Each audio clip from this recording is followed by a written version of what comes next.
Achievers को ज़्यादा effect करता है, जो लोग एक्चुअली टॉप करते हैं, हमेशा आगे रहते हैं, या ये सारी चीज़ें बढ़ने लगती कॉन्स्टेंटली, तो हमारा दिमाग एक गैप क्रिएट कर देता है, हमें कवर अप करने लगता है। तो हमें लगता है that we should. Have you ever felt like that you have achieved something but you are not really feeling proud of it? Instead, you felt like it can be luck or timing. If you are feeling this way, then you are going through something which is called imposter syndrome. Now, this is something we all go through silently, but students, professionals, top leaders, everyone go through with this. Now in this video today we will talk about what is actually imposter syndrome and how to overcome it and how it affects your career. Well, hi everyone, this is Isha and आज का हमारा जो video रहने वाला है वो रहने वाला है इम्पोस्टर सिंड्रोम के ऊपर। Basically it's a very new term for you all. So आज का हमारा जो वीडियो है वो mostly it is gonna be psychological, क्योंकि I have done my masters in psychology, most of you all know, but बहुत ही रिलेटेबल वीडियो आज का रहने वाला है। सो वीडियो शुरू करने से पहले मैं एक चीज़ बताना चाहूँगी that I take personal sessions also. अगर आपको कभी लग रहा है कि you are feeling stuck in your career, you want a change in your career, you are not able to decide that what you want actually in your career, and you want a job change or anything else, you can reach me out on Instagram. Here's my Instagram ID and I will mention my ID in the description as well. I will share you the details and you can book your personal session with me there. So ज़्यादा delay ना करते हुए let's get started. सबसे पहले हम बात करेंगे कि इम्पोस्टर सिंड्रोम क्या होता है और वो हमें कैसे फील करवाता है। Well, impostor syndrome is a condition जिसमें हमें ये लगता है that we are not good enough. अगर हम किसी चीज़ को अचीव कर लेते हैं तो हमें ऐसी फील आती है कि हम उस चीज़ को लेने के वर्दी नहीं हैं। You feel like you are not good enough, you feel like you are not capable of those things, you are not worthy enough. So ऐसे जो थॉट्स है वो हमारे मन में आने लगते हैं। बट इट्स नॉट लाइक कि वो आपको बहुत ज़्यादा कोई प्रॉब्लम दे रहा है। Of course it can create a problem, लेकिन वो ज़रूरत से ज़्यादा हमारा बनना नहीं चाहिए। बेसिकली जो इम्पोस्टर सिंड्रोम होता है वो अचीवर्स को ज़्यादा इफेक्ट करता है, जो लोग एक्चुअली टॉप करते हैं, हमेशा आगे रहते हैं, या फिर बहुत कुछ अपनी लाइफ में अचीव कर लेते हैं। सो समवॉट उनको ऐसा लगता है that they are not worthy enough. अगर मैं आपको एग्जांपल दे के समझाऊँ तो कोई स्टूडेंट अगर अपनी क्लास में टॉप कर रहा है तो उसको इंस्टेड अपने आप पे प्राउड फील ना होके ये लगेगा कि एग्ज़ाम्स इजी थे इसलिए उसने टॉप किया। अब अगर किसी का प्रमोशन हो रहा है उसके ऑफिस में तो उसको लगेगा उसकी अचीवमेंट को वो अच्छा ना बता के उसको ये लगेगा कि उसके बॉस से कुछ मिस्टेक हुई है, like his boss made a mistake so that he got promoted. So this is what impostor syndrome is, जिसमें इंसान को अपनी कैपेबिलिटीज़ पर यकीन नहीं हो पाता। सो अब हम बात करेंगे कि इम्पोस्टर सिंड्रोम हमारे साथ क्यों होता है, क्यों हम ऐसा अक्सर फील करते हैं। सो द साइकोलॉजिकल वे में अगर मैं बात करूँ तो इसके कुछ रीज़न्स हो सकते हैं, जिसमें सबसे पहला रीज़न आता है परफेक्शनिज्म।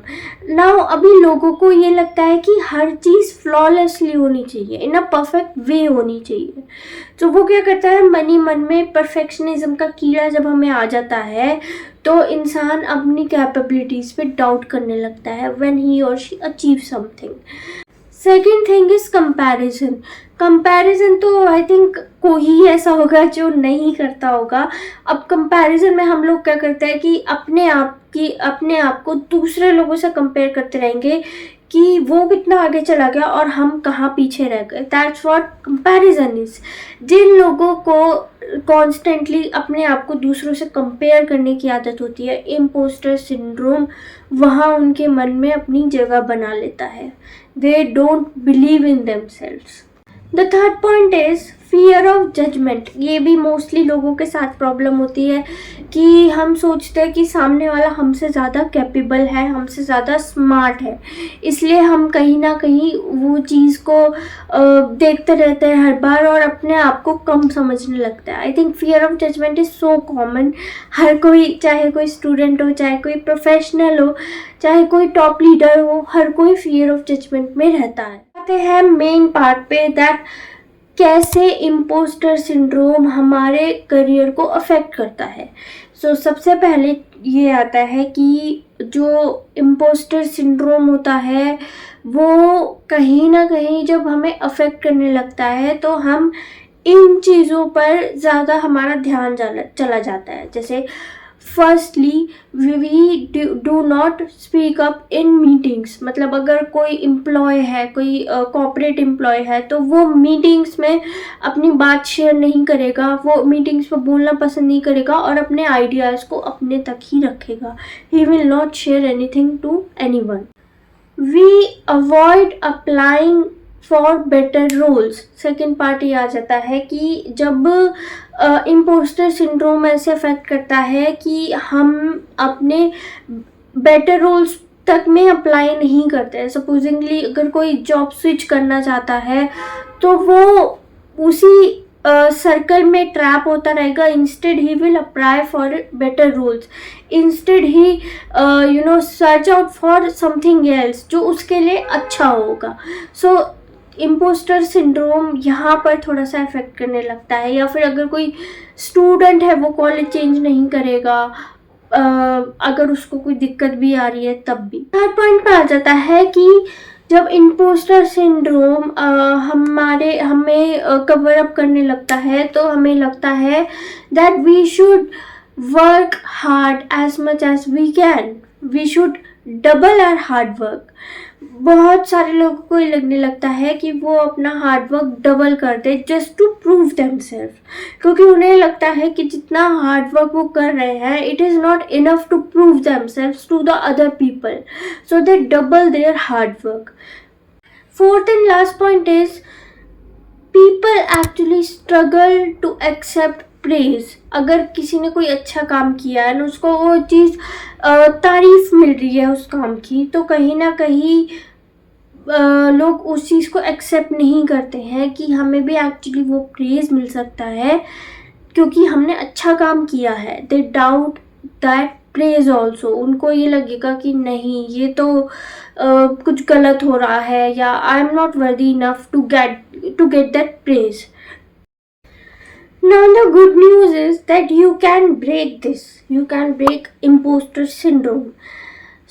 यहाँ पर मैं आपको कुछ ऐसे पॉइंट्स बताऊंगी जिससे अगर आप रेगुलरली फॉलो करोगे so you can break this chain, जहाँ पर आप अपना इम्पोस्टर सिंड्रोम एक्चुअली ब्रेक कर सकते हो। Number first point is acknowledge it. करना क्या है कि आपको अपनी फीलिंग्स को डिसमिस नहीं करना है, आपको उनको एक्सेप्ट करना है। Accept that you are actually worthy enough, accept that आपके मन में ऐसा ख्याल आ रहे हैं, एक्नॉलेज देम। अगर आपके मन में ऐसा ख्याल आ रहा है तो क्यों आ रहा है, raise a question against it so that आपको वो चीज़ समझ में आएगी कि आप ऐसा क्यों कर रहे हो। Second point is separate facts from feelings. Now अगर आपके मन में कभी ये ख्याल आ रहा है कि आप अनडिजर्विंग हो, feeling undeserving does not mean that you are actually undeserving. The third point is document your wins. आपके जितने भी अचीवमेंट आप कर रहे हो, चाहे छोटा हो चाहे बड़ा हो, just write them down and acknowledge them. उनको देखो और ट्राई टू अंडरस्टैंड कि आप अपने आप में इतने कैपेबल हो that you have made these achievements। ये achievements जब आप अपने साथ नोट डाउन करोगे then you will realize that you are actually worthy enough। Fourth point आ जाता है that shift your focus। Now instead of being too much perfect, just shift your focus on learning and growing. अगर sometimes क्या होता है कि हम अपनी मिस्टेक्स पे काम करना बंद कर देते हैं, हम अपने आप पे फोकस करना बंद कर देते हैं, तो वो बिल्कुल नहीं करना है. Learn to make mistakes and learn to improve them, क्योंकि वो आपको आगे जाने में और भी ज़्यादा हेल्प करता है. नाउ एक एग्जांपल दे के समझाऊँ तो एक लेडी है, एक यंग लेडी जो एक्चुअली जिसकी फर्स्ट जॉब है एंड उसको ये लग रहा है कि she is not belong to there. But जब वो अपने मेंटोर से बात करती है, उनके साथ बैठ के बातचीत करती है, तो उसको ये चीज़ समझ में आती है कि the same doubts that she is facing are also faced by her seniors. So वो जो वो जब उसको ये चीज़ समझ में पता चलती है कि उसके सीनियर्स को भी सेम ही डाउट्स आ रहे हैं, सेम ही प्रॉब्लम्स आ रही हैं, तो उसको एक्चुअली समझ में आता है that she is progressing ahead, और वो अपनी फ्लॉज को एक्सेप्ट करती है ताकि वो इम्पोस्टर सिंड्रोम से बाहर आ सके. और मेन बात कि वो अपनी प्रोग्रेस को एक्नॉलेज करने लग जाती है, डाउट में नहीं रहती है. तो कंक्लूजन पार्ट में इतना ही कहना चाहूँगी कि इम्पोस्टर सिंड्रोम होने का ये मतलब नहीं है कि आप वीक हो या फिर आप अनवर्दी हो. बट क्या होता है कि समटाइम्स जब वो एक चीज़ आपकी हद से ज़्यादा बढ़ने लगती है तो फिर वो प्रॉब्लम क्रिएट करती है. सो इंस्टेड कि वो पहले प्रॉब्लम क्रिएट करे, you should acknowledge your thoughts कि एक्चुअली ये आपके साथ क्यों हो रहा है. नाउ ये होता भी इसलिए है क्योंकि actually you care about your work and growth. उस चीज़ पे अपने आप को ओवर पावर करना बंद कर देते हो तो आपका कॉन्फिडेंस बढ़ता है एंड अपॉर्चुनिटीज़ ऑटोमेटिकली एक्सपेंड करने लगती है. So that's it for this video. I hope you like this video. Please do share it as much as you can and don't forget to subscribe to my channel. अगर आपको video अच्छा लगा तो please do subscribe it. So मैं मिलती हूँ आपसे अगली बार, तब तक के लिए बाय.